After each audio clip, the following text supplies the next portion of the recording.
En nuestra sección El Ateneo en tu Ambiente, transmitido en diferido desde Costa Rica, continuaremos conociendo la experiencia acumulada por este país en materia ambiental y en esta oportunidad estaremos comentando algunos aspectos operativos del programa conocido como carbono neutral, que ya lo habíamos mencionado en anteriores oportunidades.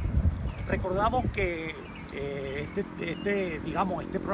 programa que se lleva a cabo en Costa Rica, que se conoce como Programa País, es la iniciativa gubernamental para la oficialización de los procesos relacionados con el reporte de inventarios de gases de efecto invernadero y la aplicación de la norma nacional de carbono neutralidad. El carbono neutral o carbono neutralidad no es otra cosa que lograr captar mediante acciones llevadas a cabo por cada integrante de la sociedad el carbono que producen las actividades diarias. Indudablemente que en esta actividad tiene que involucrarse pues toda la población. Y ese es nuestro objetivo de hoy, analizar de qué manera intervienen los diferentes estratos poblacionales para lograr ese cometido. Antes de detallar estos aspectos, por supuesto es importante conocer lo que se conoce como la huella de carbono. La huella de carbono no es otra cosa que determinar qué cantidad de carbono genera cada persona, empresa, organización, y de esa manera tener un inventario, digamos así, de la cantidad de carbono que está saliendo a la atmósfera. En este aspecto, el gobierno de Costa Rica ha lanzado una campaña nacional que casualmente se denomina Limpia tu huella, refiriéndose pues a la huella del carbono.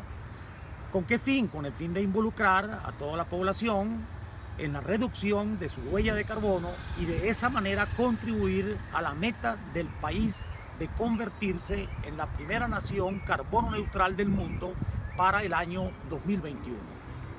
La Dirección de Cambio Climático, dependencia del Ministerio del Ambiente y Energía, orienta, digamos así, la participación ciudadana en tres ámbitos, en tres estratos, en lo que son las personas y la familia, en lo que son las empresas y en las comunidades.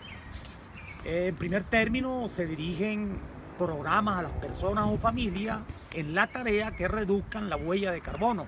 Y vamos a mencionar algunas que de repente, por supuesto, la mayor parte de ellas son familiares ya a la gente. Los mismos estudiantes a nivel de primaria, secundaria ya comienzan a enterarse de estas cuestiones. Lo importante es que estos programas se llevan a cabo y se conduzcan de manera adecuada y de manera continua. En primer término, se habla de reemplazar los bombillos regulares, los bombillos comunes y corrientes de luz amarilla, por luz blanca, fluorescente, lo que puede significar un ahorro de 70 kilos del consumo de dióxido de carbono al año. Ese sería uno de los primeros elementos. En segundo término, usar menos el automóvil, o sea, caminar, andar en bicicleta, compartir el auto o usar más el transporte público. En este caso ya se ha cuantificado que se puede ahorrar medio kilo de dióxido de carbono por cada milla que cada ciudadano maneja. En tercer término, la práctica del reciclaje. Esta práctica está muy generalizada a nivel incluso de los diferentes organismos gubernamentales y es mediante la cual se puede, con este reciclaje se puede ahorrar hasta 1 kilo del consumo de carbono en forma de dióxido de carbono por año, reciclando solo la mitad de lo que se consume en el hogar. Esto es una práctica que se ve muy comúnmente aquí. Me llamó la atención en una oportunidad que visitábamos un tribunal y en el tribunal había pues una clasificación de basura. Cada persona que iba a botar algo pues lo botaba en el dispositivo adecuado. En cuarto término, la revisión de los cauchos de los automóviles. Manteniendo los cauchos de los vehículos apropiadamente llenos de aire, mejora el consumo de gasolina en más de un 3%. Cada litro de gasolina ahorrado mantiene 2,5 kilos del consumo de dióxido de carbono fuera de la atmósfera. Entonces ahí nos podemos dar cuenta del significado que esto puede tener. En quinto término, usar menos el agua caliente, por cuanto el agua caliente requiere una gran cantidad de energía. Si se usa menos agua caliente al bañarse, se ahorrarán 160 kilos del consumo de dióxido de carbono por año. En el caso de que se lave la ropa en agua fría, se estarán ahorrando 250 kilos de dióxido de carbono por año. Entonces, todo eso va sumando. En sexto término, evitar el uso de productos muy empacados. Esto puede significar un ahorro de 1 kilo de consumo de dióxido de carbono si disminuye su basura en un 10%. En el uso de los productos en el hogar, si se utilizan aquellos productos producidos localmente en comparación con los que han generado una alta huella de carbono en su transporte, se estará disminuyendo también la emisión de carbono. Ajustar el termostato del aire acondicionado, mantener el termostato adecuadamente. Pueden ser 2 grados abajo en ambiente frío o 2 grados arriba en ambientes calientes. Se ahorra alrededor de 1 kilo de consumo de dióxido de carbono en un año con este simple ajuste. Eso nos da una idea de lo que significa esto en términos cuantitativos. Y por supuesto, una de las medidas más importantes es la plantación de árboles. Solamente un árbol plantado absorberá 1 tonelada del consumo de dióxido de carbono a lo largo de su vida. Imagínense ustedes lo que puede significar que cada habitante del municipio Crespo plante un árbol anualmente. La cantidad de carbono que se capta pues se pierde de vista. En este punto sobre la reforestación quisiéramos comentar sobre un caso que tuvimos oportunidad de conocer la semana anterior, esta semana que está terminando, que fue una visita que hicimos a una población llamada Zarcero, que está aproximadamente a unos 65 kilómetros de San José, y tuvimos oportunidad de visitar una finca de don Hernán Morales, en donde él nos mostraba un pequeño bosque, yo calcularía como de unas 2 hectáreas aproximadamente, que había recuperado, que había creado, no recuperado, que había creado. Él nos contaba que en esa área existía un pastizal y era un área de una pendiente bastante grande, y en la parte inferior del área que visitamos hay unos manantiales. Entonces él se dio la tarea con sus 8 hijos de sembrar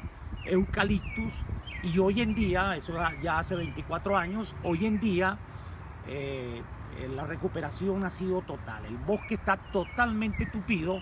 Casualmente estas fotografías, estas vistas, las colocamos en nuestra página Adopta un Árbol y Crece con Él, que la tenemos a la orden del público en Facebook, donde ustedes pueden ver cómo puede el hombre recuperar su ambiente y perfectamente puede convivir con lo que es la actividad propia del hombre, que es la explotación de sus recursos naturales para vivir.